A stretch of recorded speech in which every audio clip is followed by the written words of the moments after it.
All right, guys, so we are now in the middle of the Revolutionary War, the War for Independence, the American Revolution.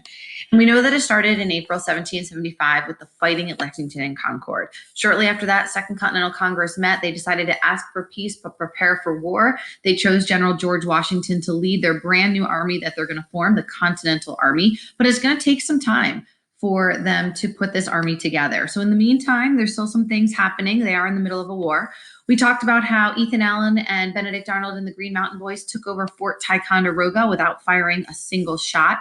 This is a big deal because they will eventually, not yet, but eventually use those cannons from Fort Ticonderoga to get rid of the blockade of the Boston Harbor. But in the meantime, before we have an army, we are going to have our very first major battle of the Revolutionary War. It is called the Battle of Bunker Hill.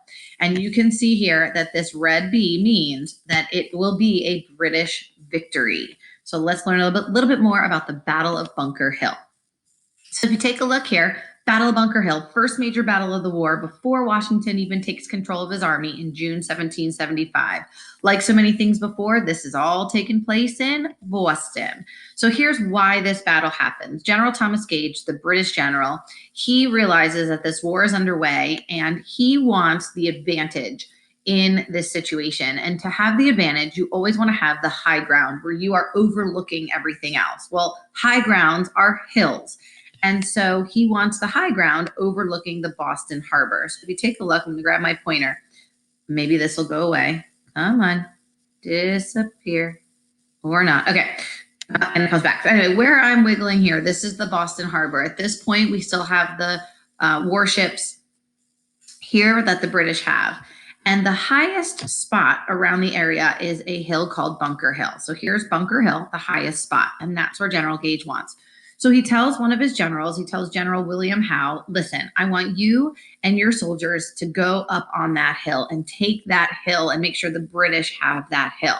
And so General William Howe is planning to do that and bring 2,400 of his men up the very next day. Well, as we talked about, there are spies everywhere in Boston. And the colonists find out about this plan. And so overnight, they situate 1,500 colonial soldiers from a bunch of different militias. Now, remember, there is no army yet. It's just a bunch of small militias from nearby towns coming together. And they spend all night long building basically a wall made of dirt and rock and mud. It's called earthworks on Breed's Hill.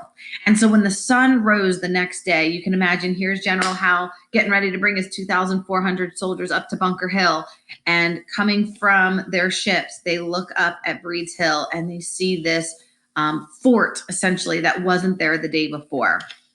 But General Howe is under direct orders to take the hill. And so that's why this battle will happen. So this battle will actually not happen on Bunker Hill. The Battle of Bunker Hill actually takes place on Breed's Hill. So here's what's going to happen. There are 2,400 British soldiers against only 1,500 colonial soldiers. The colonists were very low on ammunition. In fact, there were only about 6 bullets per soldier there on Breed's Hill for the colonists. And so much so that they were ordered, do not fire until you see the whites of their eyes, meaning that the British soldiers needed to get so close to the colonists before they were able to shoot that they should be able to see the white part of their eyes. And so here's what happens. The British, as you can see in this picture here, they storm Breed's Hill, and then they're forced to retreat. And then General Howe orders his men one more time. He says, no, I told you to take the hill. So up the British go again. And fight, and the British were forced to retreat again. But on the third charge up the hill, unfortunately, the colonists were out of ammunition. So the colonists were forced to retreat, not because of a lack of bravery, but just a lack of ammunition. And the British win the Battle of Bunker Hill, sort of.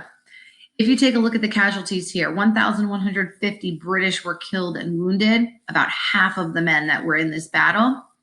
Because the colonists had this earthworks, this wall to hide behind, there were only about 450 killed or wounded, only about a third of the original 1,500 soldiers. And so, yes, this was a British victory, but the colonists realized that, oh my gosh, we could have won If only we had more ammunition. And this was at the point when the colonists realized they're going to need help in this war. They're going to need to ask for allies, and they're going to need to seek the help of Spain and France if they're going to beat this well-equipped British army. Now, I have here my son Ryan. You guys know Ryan. He's a fifth grader also. When he was just in kindergarten, he did a little reenactment of the Battle of Bunker Hill. He does not want me to show you this, but tough noogies.